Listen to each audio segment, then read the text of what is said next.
You are soaring flight of imagination, saturated in the movable. Removable, no excuses. You're breaking all the rules.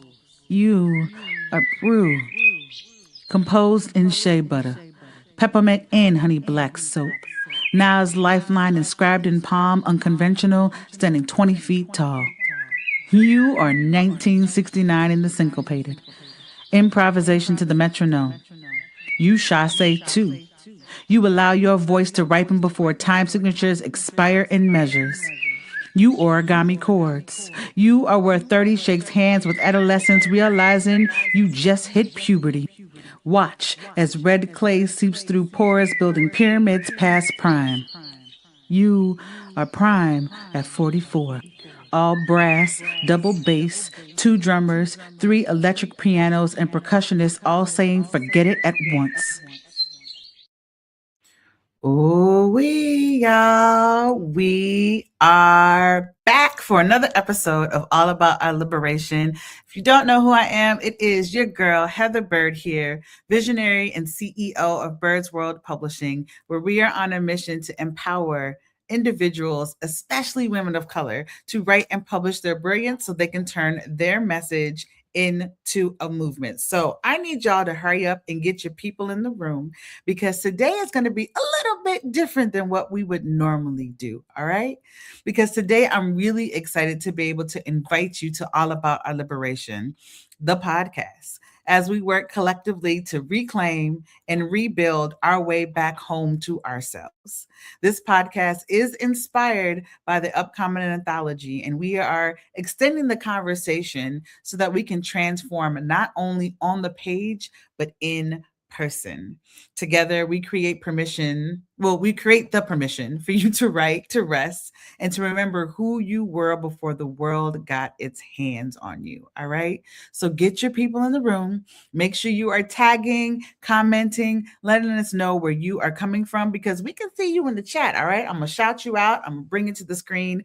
This is definitely an interactive conversation as always. So I want to make sure that you have the opportunity to get your people in the room. Let me know where you're coming from. And maybe if you have a burning question or two, hop on in here and we'll be able to see what we can do with that, right? There's always opportunity for your questions to be answered. Behind the scenes, there is a whole nother behind the scenes thing that happens after this live that takes place on the paid wall of my Substack. So make sure you all check that out. But before we get started, I want to make sure to give a shout out to the network that has made this space possible for us. So if you've heard about the female solution, I want to make sure that you just take a second and find out more about the female solution. So I'm going to be back in about 30 seconds. Until then, let's go ahead and check out this quick commercial.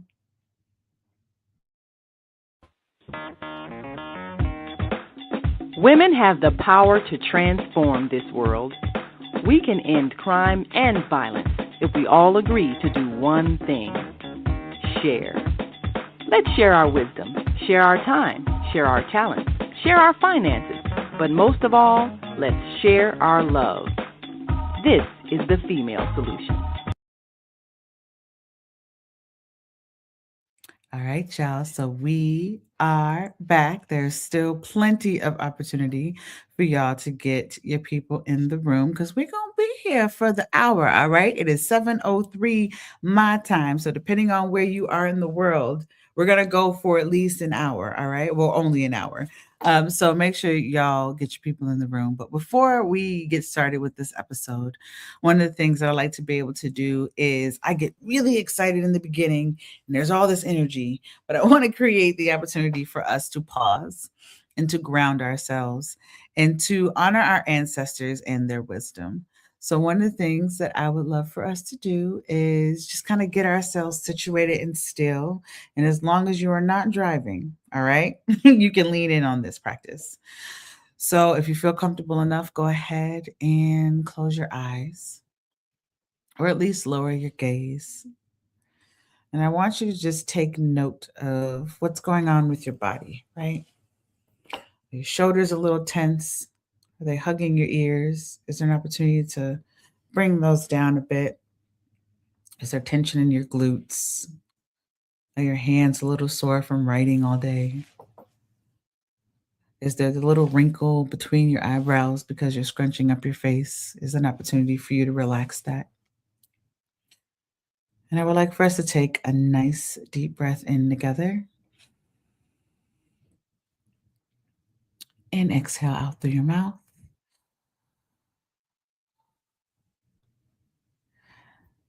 And then collectively, we're going to take 3 more breaths together. And we'll inhale through our nose as usual. And when we exhale out, we're going to exhale out with a really deep hum. And I want you to find the part of your body that needs it the most. And I want you to send that hum to that part of your body. And think of the hum as either breaking up the tension or giving it a really great hug. All right? So let's go ahead. Take a nice deep breath in. And let's hum it out.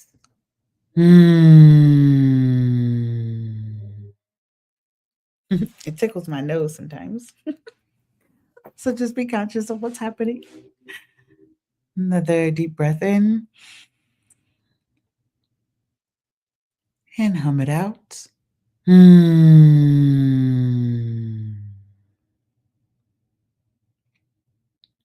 One last time. Nice deep breath in.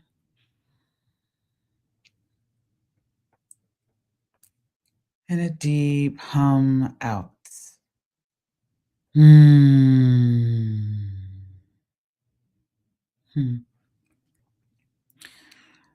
And as you're in this space, you can feel free to open your eyes or keep your eyes closed. But as you're in this space, we always like to open up with a quote. And today's quote is by Octavia Butler. All that you touch, you change. All that you change changes you. I repeat that again. All that you touch, you change. And all that you change changes you. So I want you to take a moment and take that quote in and let me know what that means to you and how it resonates with you. I'm going to drop it on the screen in 2 seconds because I don't know about y'all, but I am a visual learner. Again, all that you touch, you change, and all that you change changes you. And I want you to reflect on a question, right? What have you touched lately that has changed not only you, but the people around you? So think about how you've changed and the rippling effect of your change and what it's done to the people around you. Okay? So what have you touched lately that has changed you just as much as the people around you? Okay? So as you are thinking about that question, feel free to jot it down, drop it in the chat. Let us know how you're feeling. I want to take a quick commercial break, right? So jot down your notes. Let us know what your mind is doing. And then when we come back from commercial break, I am super excited about bringing our guest up. And like I said, we're doing things a little bit different today, right? So you'll get the opportunity to see what that looks like. But get your people in the room because I got to be here in order to witness it. All right. So I will be back in about a minute and a half with commercial break. Hopefully y'all will drop some of your thoughts in the chat and we were going to dive deep into this conversation because we're going to have some fun, y'all. I'm excited. All right. See y'all in about 90 seconds. Welcome to Master Force with Mushim Suit. Join us each week on Thursdays at 7 a.m. Central, live on Facebook and YouTube on the Female Solution page.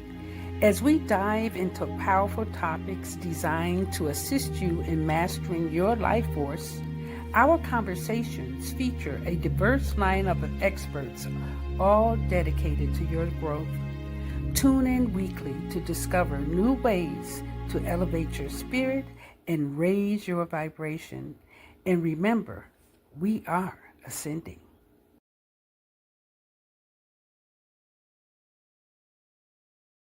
Great day. It's your girl Asada here to introduce a new female solution show called Asada Says. That's right. Every month we're going to talk about everything I am, from cryptocurrency and financial security to good health and parenting strategies.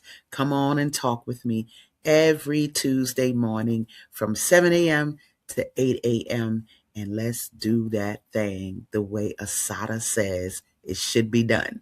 See you then. Peace right here on the Female Solution. All right, y'all. So those are just some snippets of the shows that we have within the Female Solution. We are here with y'all Monday through Friday from 7 a.m. to 8 a.m. Central, and then from 7 p.m. to 8 p.m. Central. So make sure you catch any of those shows. We also have shows on selected Saturdays and Sundays as well. So make sure you all check out the Female Solution Facebook page for the entire list of shows. There is something for everyone here. All right. So make sure y'all check that out. If you're just now joining us and you're still in there tagging folks, right? I want to let you know and welcome you to All About Our Liberation, the podcast, where we work collectively to remember, to reclaim, and rebuild our way back home. All right. So get your people in the room. There have been so many amazing conversations. This is our 8th episode that we are currently in. So if this is your first one, feel free to go back and check out the other 7, because when I tell you they have been juicy, I'm not lying to y'all. All right. Are y'all ready for our guests? I think y'all ready. I think y'all ready for what is about to happen in the little switcheroo that is taking place right now. All right. So now it is time for us to welcome our guests for this episode. And then we're going to switch places. Our guest is our guest host for today for All About Our Liberation. And I am so excited to be in conversation with Kim. All right. So I'm about to read Kim's bio, give y'all a little bit more opportunity to get some people in the room. Right. And then we're going to dive right on in there. All right. So for our guest today, we have Kim Katrin, is an international recognized educator, consultant, and social entrepreneur known for her work at the intersection of wellness, equality. No, I lied. It's equity. Get that word right. Wellness, equity, and social impact. Named one of the Roots Young Feminists to Watch and honored as Canada's national youth role model, she has spent more than a decade inspiring audiences through speaking, teaching, and community leadership. Kim has hosted events for the United Nations, interviewed cultural icons such as Erykah Badu and Roxane Gay, and has spoken at major gatherings including Dreamforce and the 2022 Olympic and Paralympic Games. She's now focused on social media marketing and brand strategy, helping mission-driven organizations amplify their message, grow their audience, and turn powerful ideas into movements. Y'all, we got some things in common here with this message to movement. We got ideas to movement, and we are making it happen. All right. So y'all help me in welcoming Kim to All About Our Liberation. Y'all give it up in the chat. Hey, Kim. You're here. I can't hear you. You Can can't you hear me. I can't hear you. Let's see. Oh no. My mic isn't muted. We can hear you just fine. 1 second, I can't y'all. hear you. No, I can't. Oh, But can you hear me? Mm-hmm. That's so funny, but I definitely can't hear you. That's okay. How about you?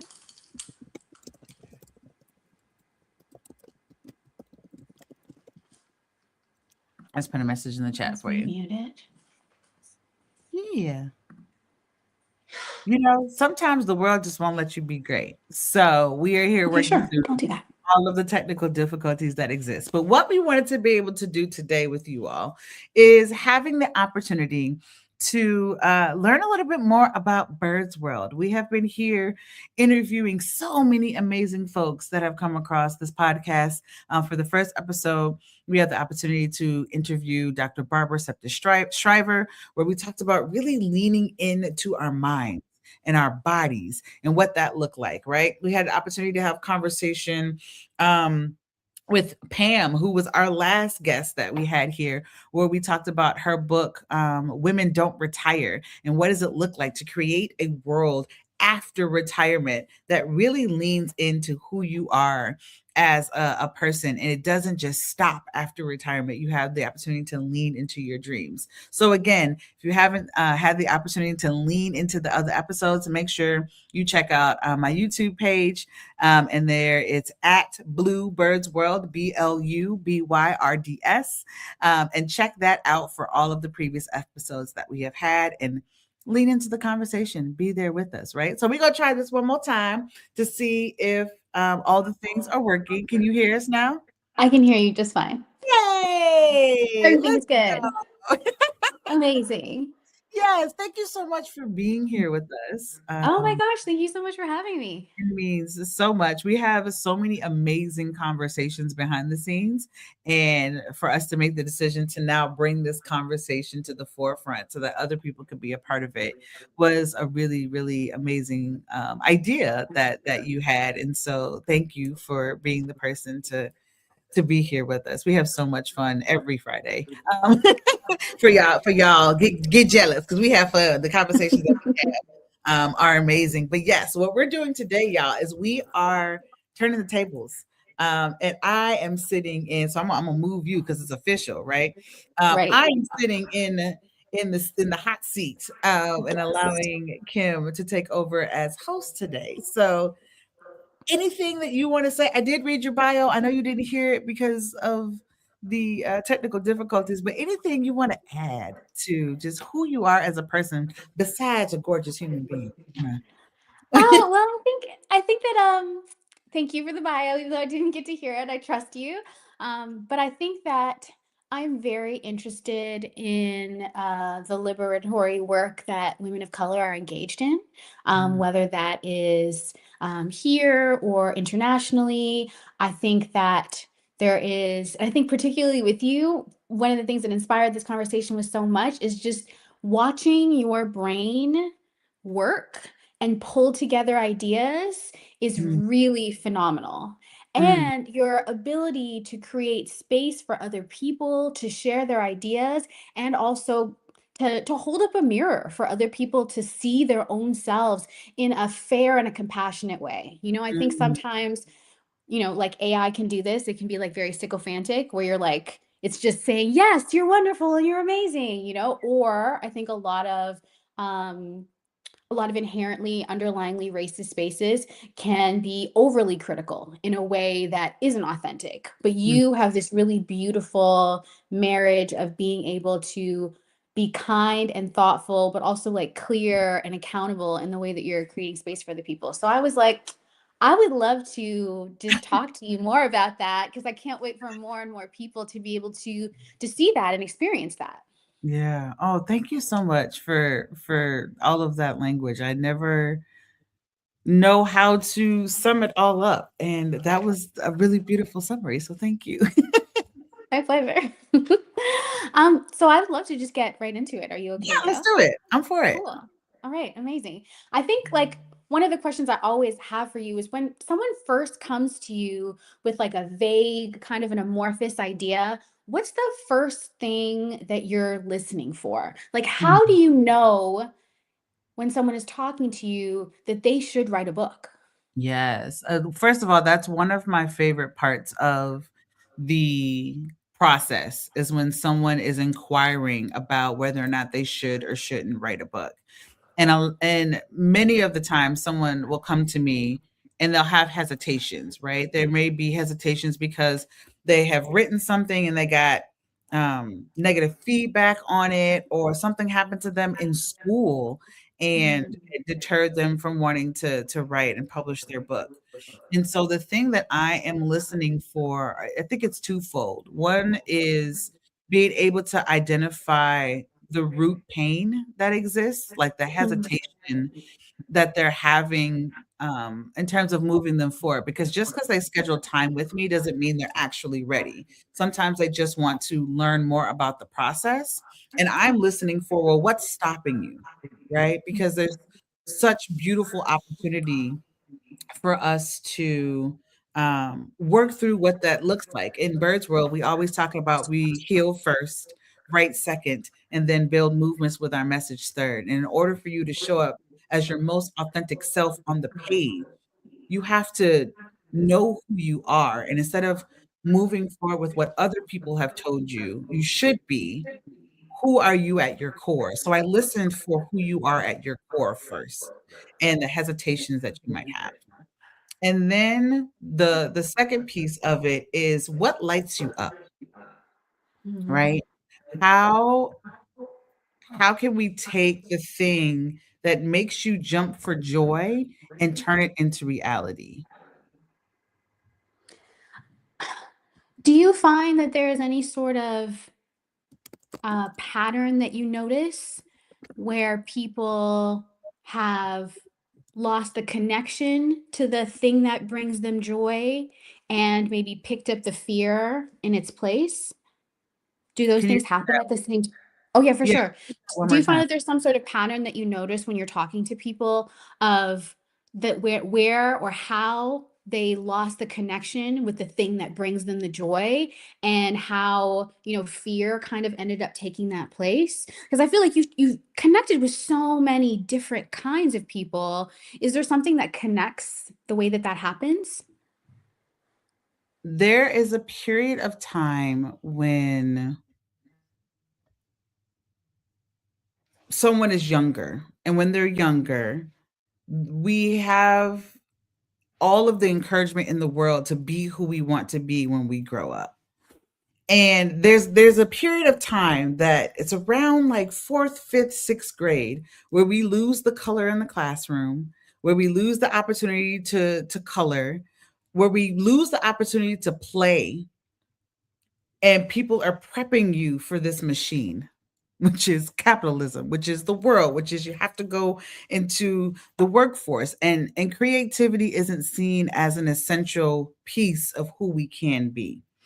And so there's this period where people have shifted out of necessity when it comes to how they move. And because they've been out of practice, they lose it. But there's always been like this whisper in the back of their minds that said, I've always wanted to do this thing, but people told me that I couldn't. I have gone through so many stages of my life where someone told me that I couldn't do something.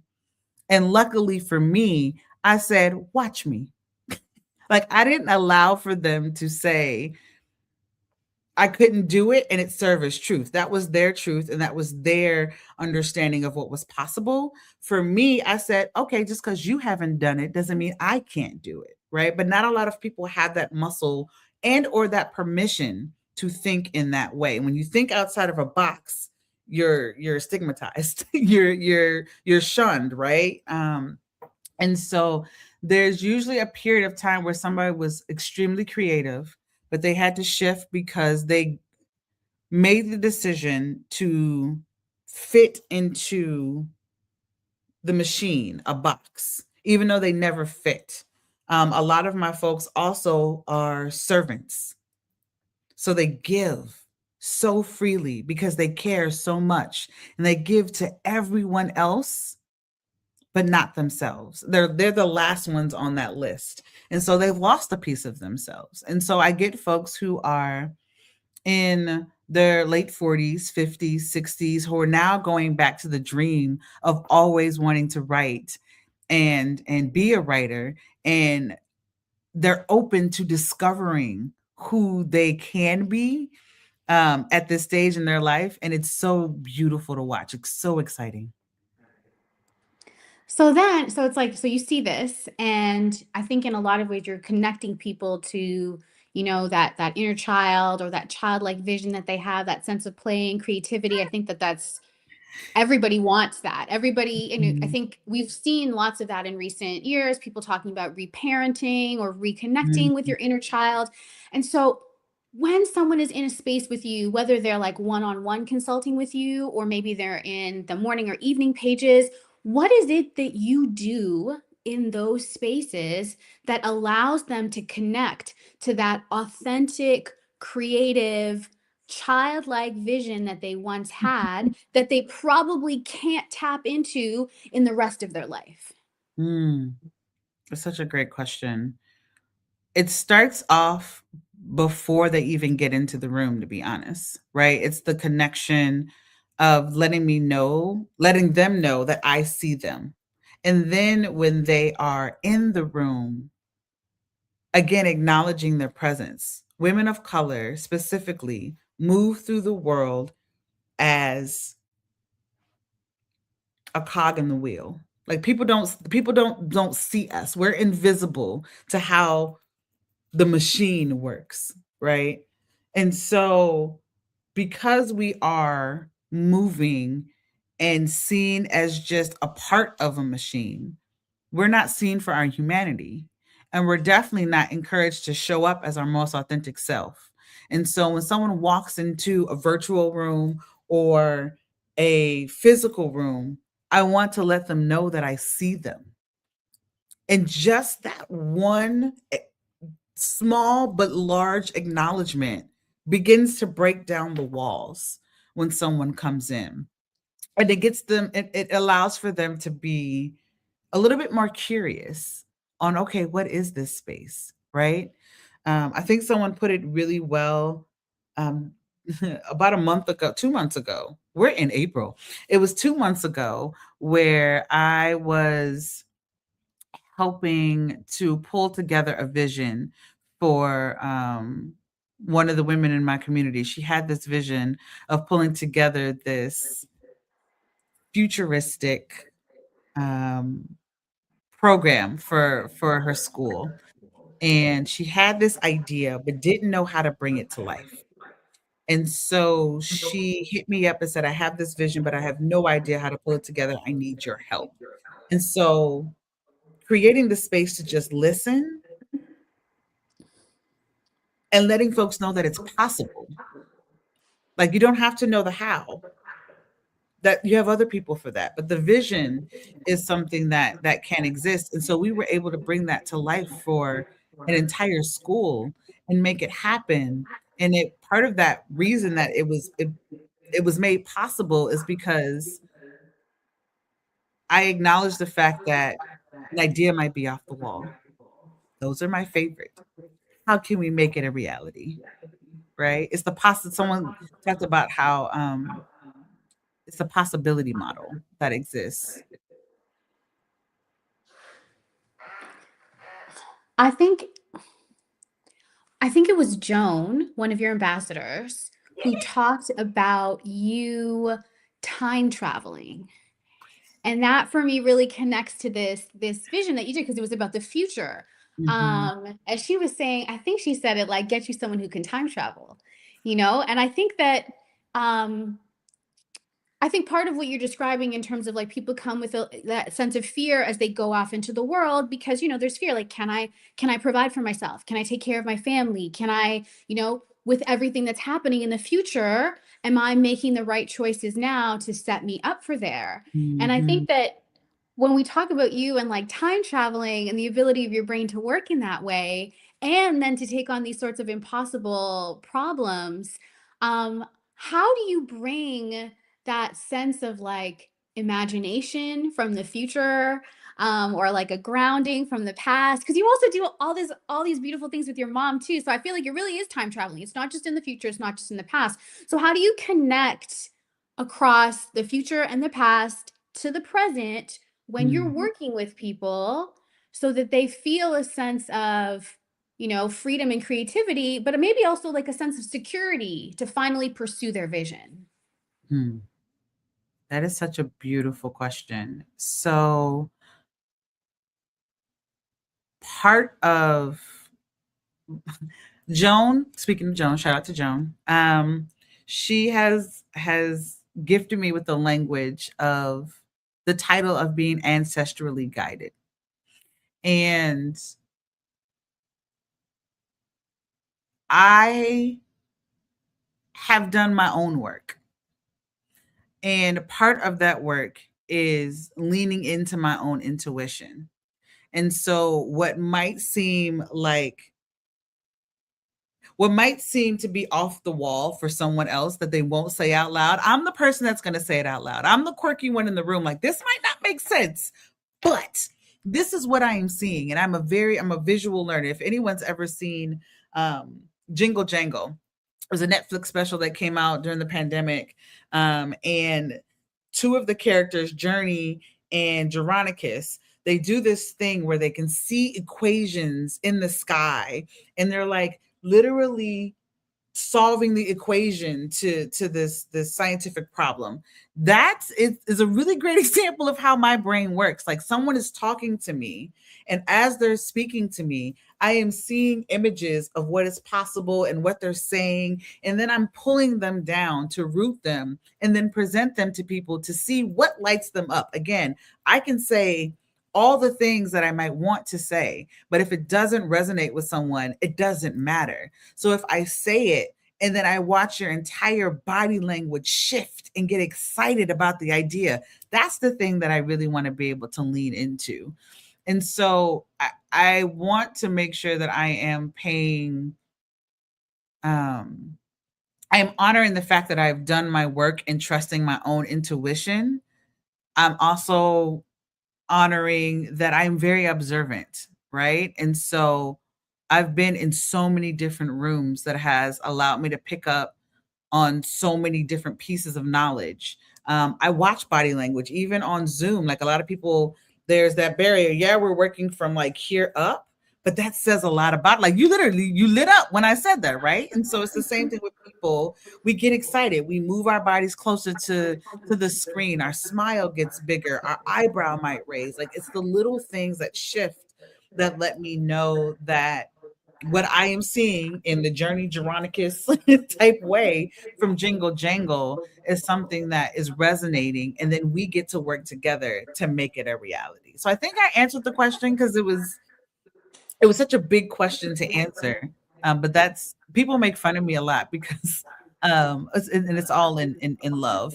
But when people ask me a question, I tell them, and I let them know now. I give the preface where I'm like, when people speak to me, I have a stenographer in my brain that is sitting in front of a typewriter, and they are literally typing up what is being said. So there's a transcript that runs in my brain. And then when you ask me a question, I go back, I reread the question, and then I go through my Rolodex of information, pull the thing down that needs to be said, and then I say it. So there's sometimes a pause when people ask me questions. And it just happened to me like 2 weeks ago. I was on a call and someone was like, Heather, you okay? And I was like, oh, let me explain to you how my brain works, right? But to even understand that that's how my brain works and then articulate that to other people so that they understand also gives them the opportunity to say, my brain works like that too. I'm not the only one. And then we get excited and have the opportunity to like celebrate each other in the way our brains work so differently, because there isn't a cookie cutter way of doing things. And yeah, it just opens up the door. I got so excited. There are so many things that you said I got so excited about. First of all, that movie, I can't, it's so funny because I also saw that movie and I watched it and I was like, oh, that's probably what Heather's like. I literally, I was like, oh, that's probably how Heather's brain works. And it's interesting because you also have like a narration that you will do when you are bringing people into how your brain is working. Mm-hmm.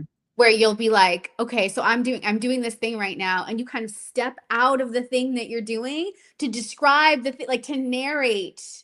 I often feel like I'm in a movie with you, and it's really fun. It's really, really fun.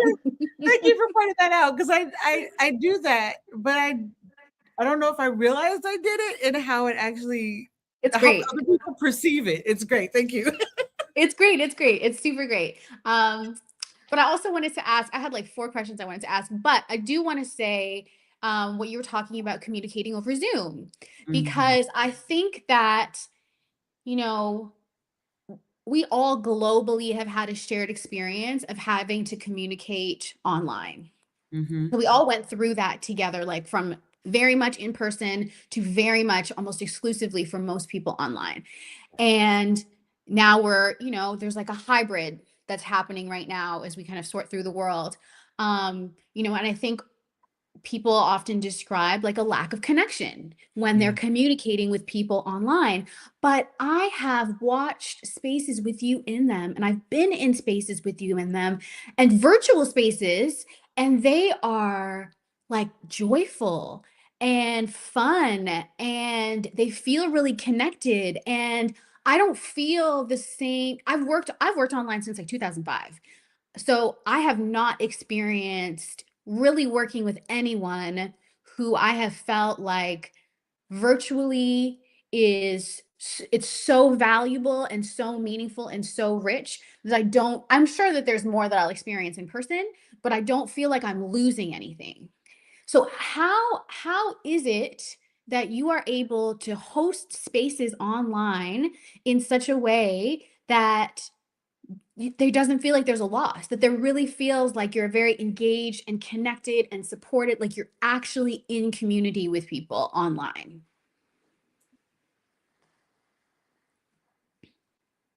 My brain did three different things at once. I originally wanted to say, I don't know. I think that's a superpower that I just have, that is able to, I'm able to translate in person online. Like, I feel like when people are shifting to the virtual, they feel as if they can't do the same thing that they did in person. So I have a very problem solving like brain, right? If we are moving from in person to virtual, what are the things that need to carry? I ask myself, what are the things that need to be carried over to hold on to this experience as much as possible? What are the things that might potentially be lost, and how do we fill that gap? I am constantly asking myself, what are the gaps and how can we solve them? So for me, okay, yes, we might not be in person to interact with each other, but if there's a song that everyone knows, let's play the song and then invite people to dance. And then I will be the first one to dance, right? Like, some people are like, I got to dance on Zoom. I have on sweatpants and a button up shirt. We all do. You know what I'm saying? Like, why aren't we all just showing off how we are mismatched? Like, I lean into the quirk. I am a very, very quirky individual, and I own it, right? And so what are the ways that I can bring quirk into the room to let the guard down to allow for the conversations to happen? So part of it is like a natural thing that I do. The other part of it is, okay, asking myself the question, what do we have in option A? What do we have in option B? How can we close that gap to make it happen? People, I've noticed, are afraid to interact with people online. So if that's the case, let me ask a question. Let me call on people to answer. Let me model. That's okay. I'm gonna reframe my I don't know, because as I'm working through it, y'all in my brain, welcome. It's modeling the thing, right? So if I'm playing music and my shoulders are dancing, right? Or if there's no music and I'm dancing, people are like, what is happening? There's a song in my head and I figured I'd just like start dancing. Like, I'll just be myself instead of allowing the screen to take away my humanity. And that then opens up the opportunity for other people's humanity to come through and their quirks to come through. And then giving them the opportunity to be a part of the culture that is online. We were not all of us, but some of us were together this past weekend. And there were two community members that had never met anybody in person except for me. They knew me, but everyone else they had never met in person. But for the past 2 to 4 years, we have been meeting consistently on 2 to 3 years. We've been meeting consistently online. And when they met, it didn't feel like they were meeting for the first time, but then it did, right? There was the joy of, oh, you have a body, you have legs, you're a full person. And I also know your kids' names. I also know what makes you smile. I also know when you cry, how I can hold you, right? So it's part superpower, part problem solving brain, part allowing myself to be my quirky self, which gives people permission to show up as they are, which kind of brings down the barrier that exists when we're online. And thank you. That question was amazing. I've never actually answered that question. It's really special. It's very unique. It's a very unique gift that you have to be able to do that. I really have not, I've not encountered it in this way. So it's awesome to do it. I think, you know, you talk about Bird's World as, you know, you heal first, right? And you've described it, and it's been described, you know, Bird's World as being a healing ecosystem. Mm-hmm. So I would love you to talk more about what the healing looks like and what the ecosystem looks like. Oof. I think the best way that I can explain the healing, there are two different ways. I'm going to explain through a story first, and then hopefully answer it in more of a frameworky way, potentially. So one of the moments that sticks with me the most is back in May of 2023. At this point, I had been running morning pages for 5 months. And I woke up that morning and I rolled out of bed at 6:20 because I'm not a morning person. Yes, we started at 6:30 and it didn't matter, right? So I rolled out of bed at 6:20 and walked from my bedroom to my hack, and I grabbed my computer and I had everything set up. I let people in the room. We grounded ourselves. We greeted each other because we always greet each other no matter when you come in. We grounded. I played music and we wrote, right, for 25 minutes. And then 7 o'clock hit, and I was trying my best to figure out a way to tell folks that I was no longer going to be doing this. Because up until that point, I had gone through the most unbelievable circumstance you could think of, multiple circumstances at once. And I had been operating and dangling by the thinnest of threads, and I had nothing left to give. So I was getting ready to tell people this was the last session that we were going to be having, because it was supposed to only be for 2 months. And because it went so well, we kept going. But I had no more energy left to give.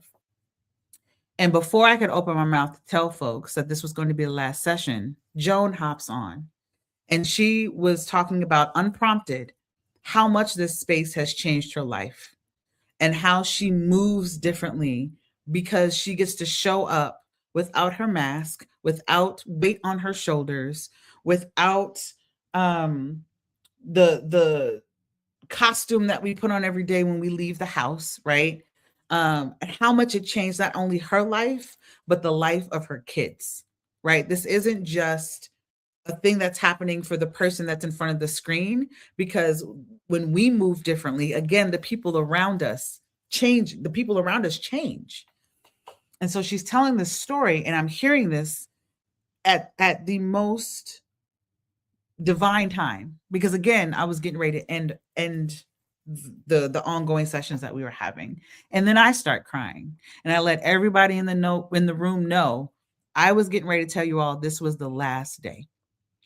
And because something was moved in Joan to say something, I now have the opportunity to be vulnerable and say, I have nothing left to give. Everyone in the room then showed up for me and held me and said, what do you need in order to keep this going? Because we cannot quit. And if you ever quit, we're showing up at your house, canes and all, and protesting until you come back, because this has changed our life, right? So it wasn't only that the container was set up for me, for Joan to share, then for me to share. It was also set up so that there was a solution in place so that I didn't have to hold all of this on my own. Like, the burden wasn't just mine. So I think that's a really beautiful example, which is one of the many examples of the healing that takes place in this space. And one of the things that I notice when people come in, they have their guard up because all the other spaces that they have been in, they have been torn down, or they have been told that their writing isn't any good, or they don't have a story, or all of these negative things that have literally put them down all of these years. And so they're like, oh, this is just another writing group. This is another feedback session. And I can tell you that we're not. So they come up with this guard, and then within 30 minutes max, they see that this is different. And then the walls and the bricks start to come down, and they start to open up, and then they realize this is the space that they have always wanted but never experienced before. And so I watch each person in the first week of being with us be so, what's the word? So taken aback that something like this exists, that they're just in disbelief. The first week is just getting adjusted that this is even possible, right? So it's a really beautiful transition that that takes place when folks come into the room, um, and the healing ecosystem revolves around you not being alone. Whatever it is that you are going through, whether it is how you are showing up on the page or how you are showing up in a room physically, you literally have your sister resistors behind you as you were going through it, which give we literally have pom-poms. We cheer. You want to go through some healing, have somebody cheer for you in a way that you've never been cheered for before. There are pom-poms.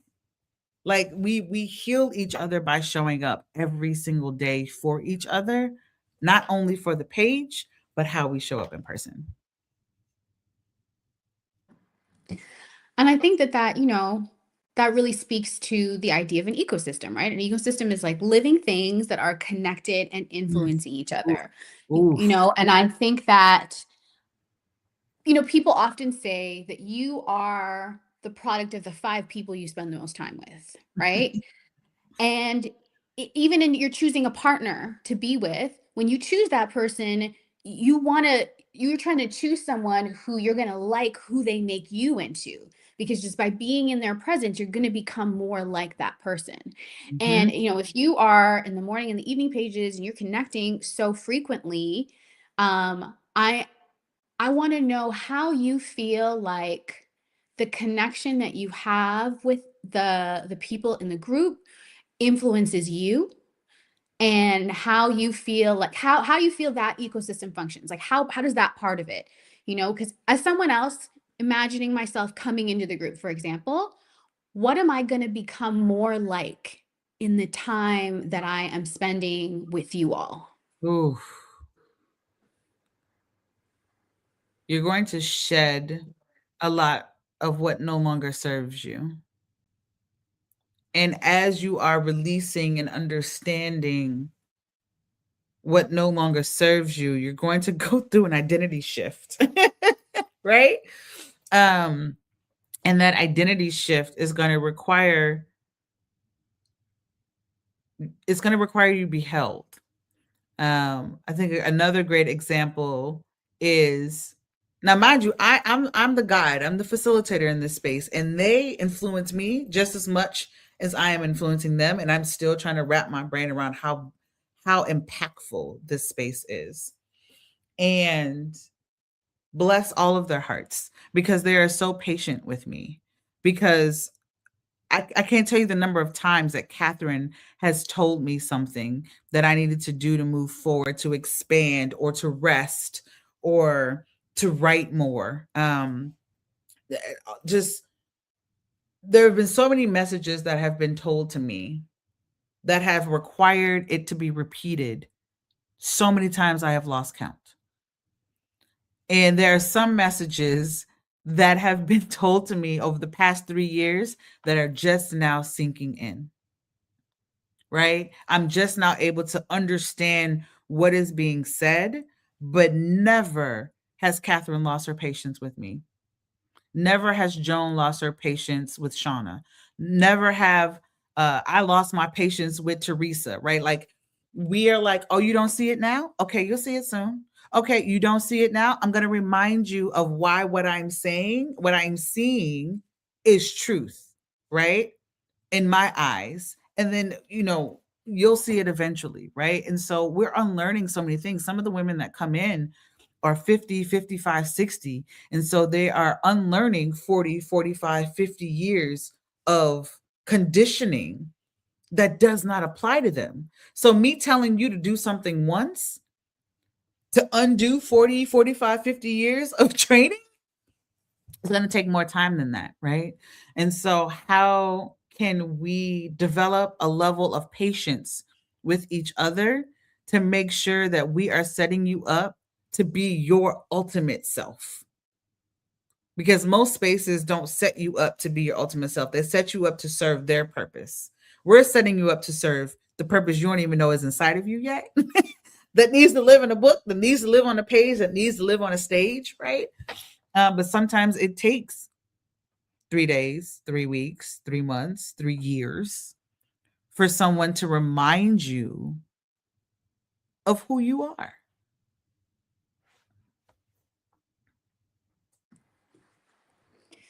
That makes so much sense. I think that, I feel like the spaces that you create really show us tangibly how like neuroplasticity is real. Like you Hmm. really can change your brain pathways, but you very likely will not do it on your own. No. And I think that, having the new experience with the people who, Mhm. and I think the way that you talked about it is being like people who are actually going to keep being patient with you, who recognize that it has taken you 20, 30, 40 years to get to this place. And it's not going to take you one time to get out of it, but who are going to keep allowing you to rewire your brain and recraft the way that you Mhm. think about things. And then ultimately to create your first vision, your second vision, your visions. Um, Yes. I'm I'm curious, because I think a lot of people we're in kind of a socially anxious time, and I think that that makes sense for a lot of different reasons. I get it. I'm not like judgy about people being socially anxious. I get why the world is an intense place. Mhm. Um, for sure. Sometimes people are just stuck where they are and they can't change. That is very, very, very true. But I do think that what you're talking about is giving people a space where if they are going to change, it's gonna happen there. It's gonna Yes. happen in a community like that. Yes. Um, If you've had the desire to evolve, just didn't know how. exactly. Yeah. And so I think, because we're in like a very socially anxious time, more people would rather not communicate with anyone at all, like do everything online, or would Mm. much rather communicate or build those relationships with AI. And not me not judging that at all, but what is the interaction that people can have with you and with spaces online that are created like evening spaces and morning spaces that cannot be replicated by our interaction with AI.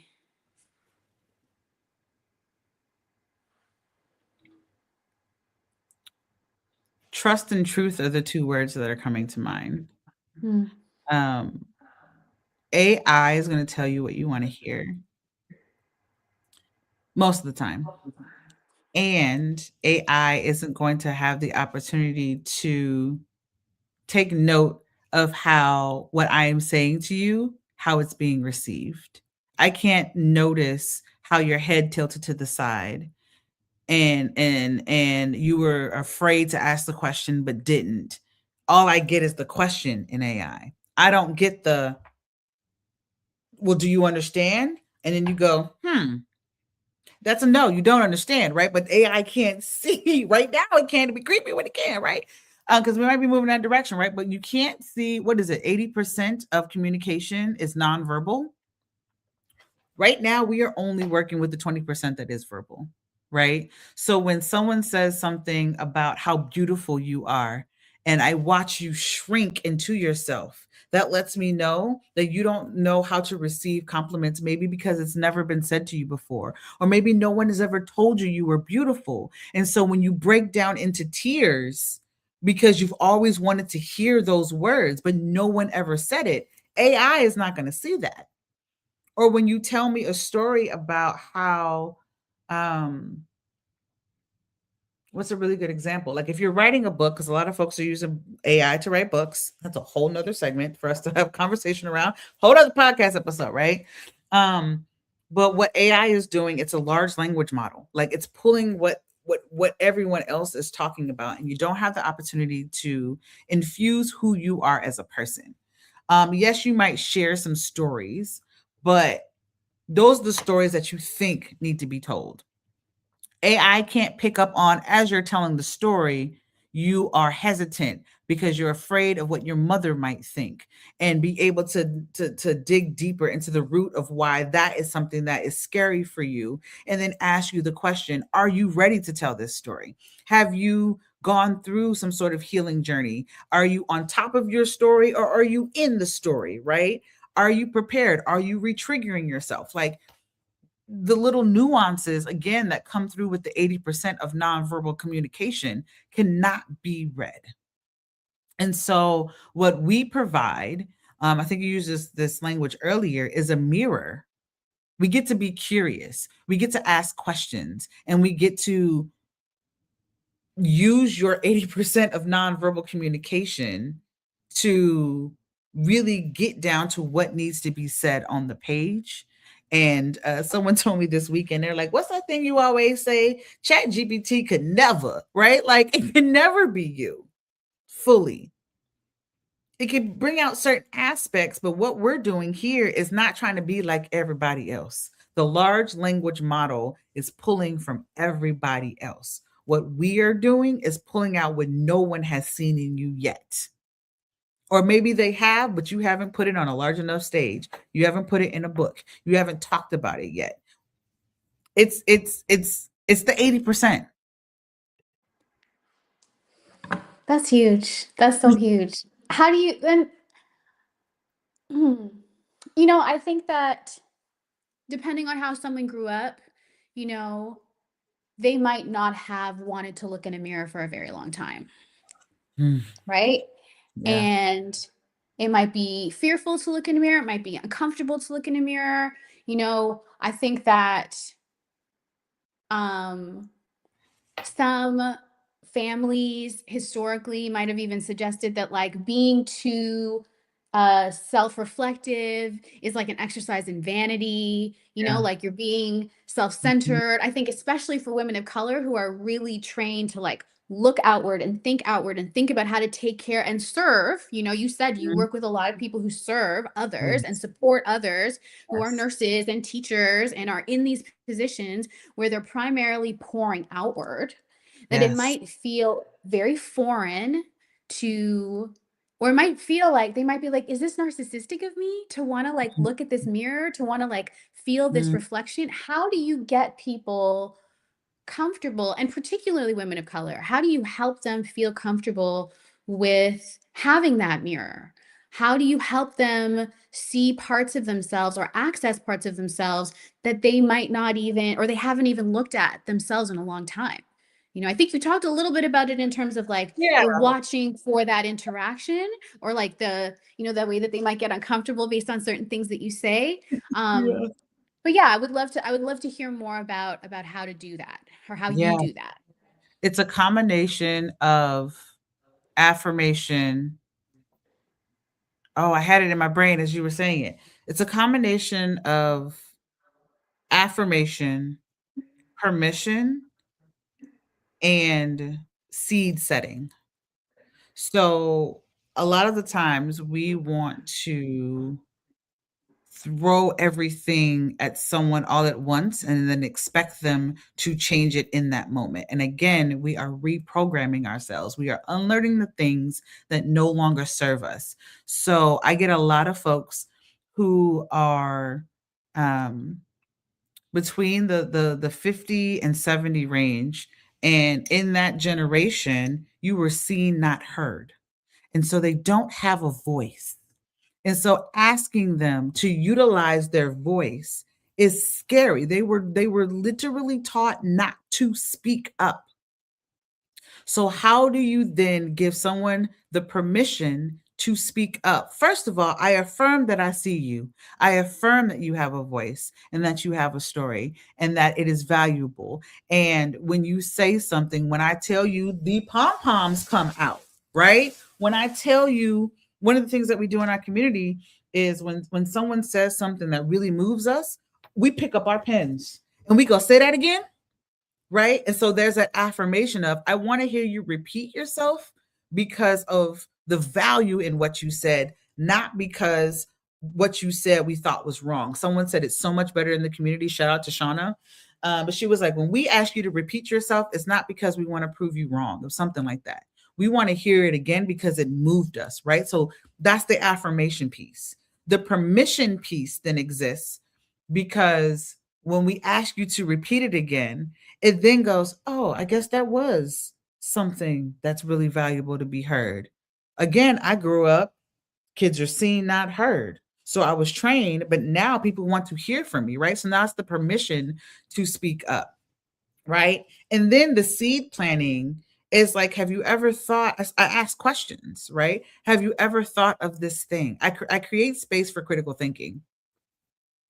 In a world that wants to get that response from AI, in a world that people want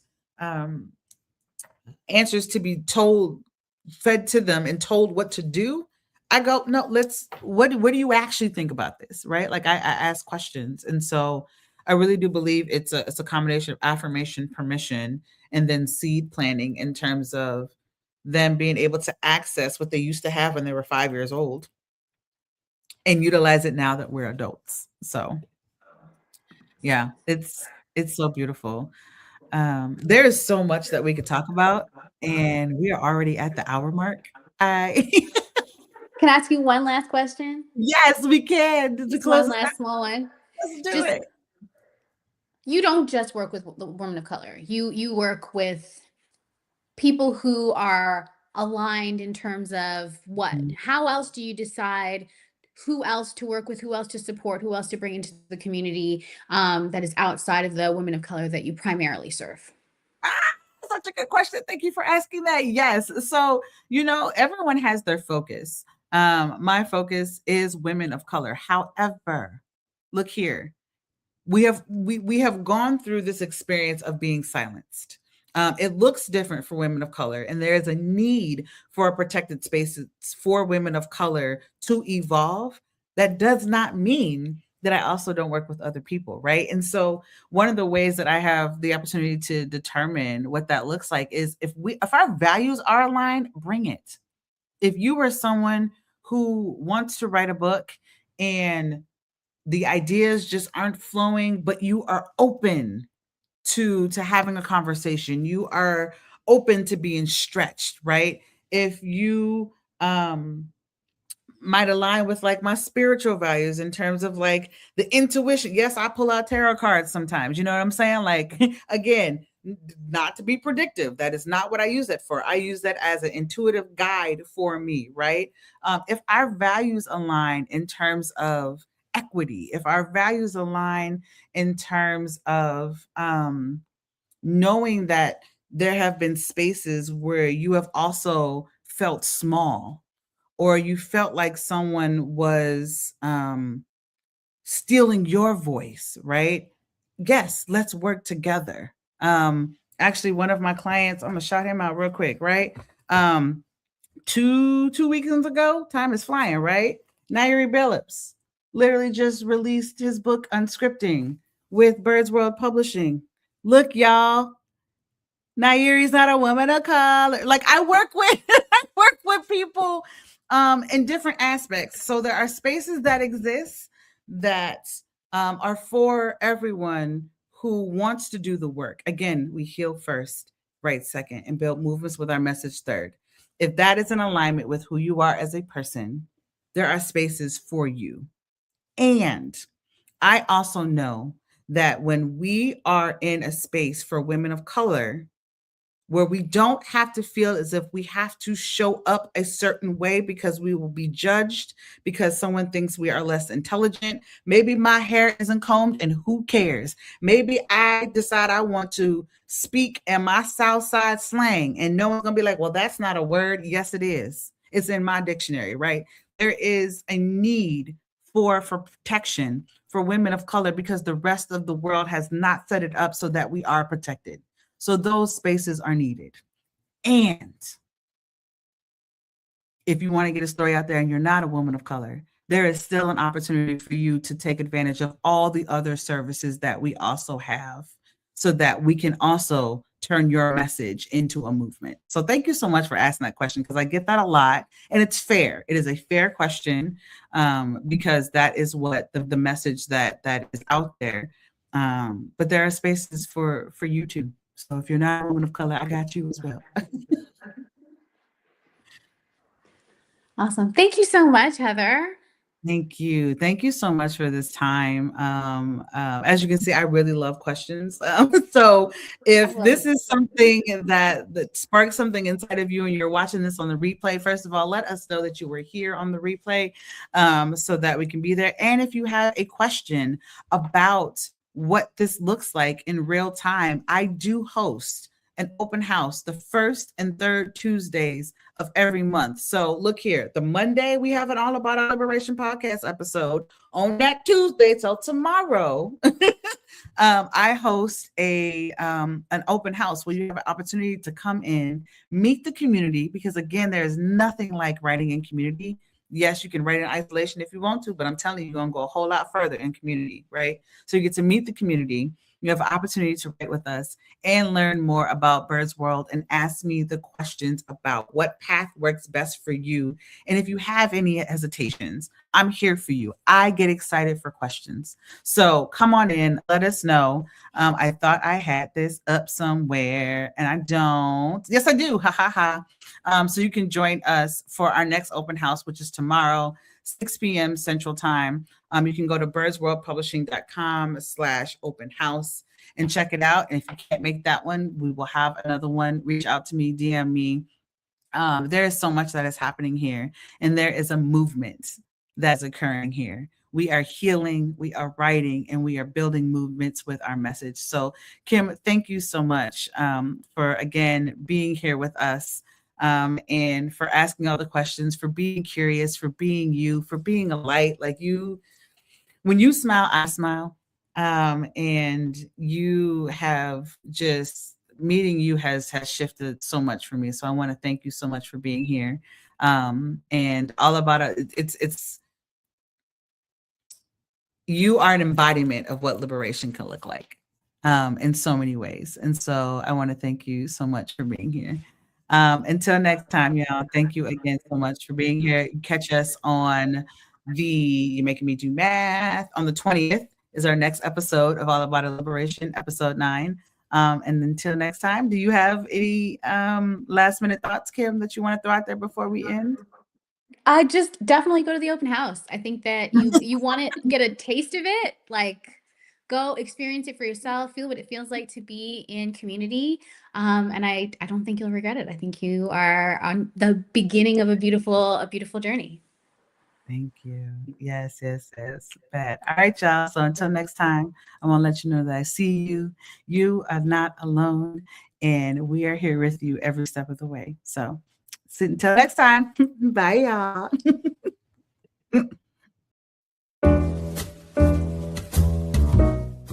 We've come to the end of our show today. If you missed any broadcasts, go to our website for the audio and video archives at www.thefemalesolution.com.